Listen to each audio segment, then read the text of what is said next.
Everyone friends, গুঁড়া গুঁড়া বৃষ্টি হচ্ছে, একটু ওয়েদারটা খুব বাতাস। আমি আছি আমার বড় বোনের বাসা 14 তলা, অনেক বাতাস। তো কি খাবো, বোনকে বললাম খিচুড়ি রান্না করো।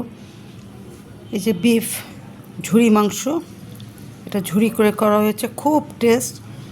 এই যে আম টক টক দিয়ে এই যে খিচুড়ি রান্না করেছে, একবারে গরম গরম গরম গরম খাচ্ছি, ভালো লাগছে।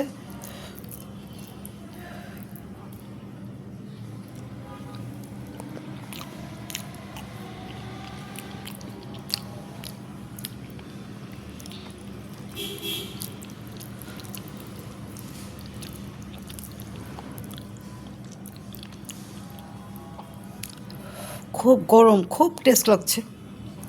এভাবে তোমরা রান্না করে খাও। এখানে মুগ ডাল, বুট ডাল, মসুরি ডাল, অনেক রকমের ডাল দিয়েছে, খুব টেস্ট হয়েছে, খুবই টেস্ট হয়েছে।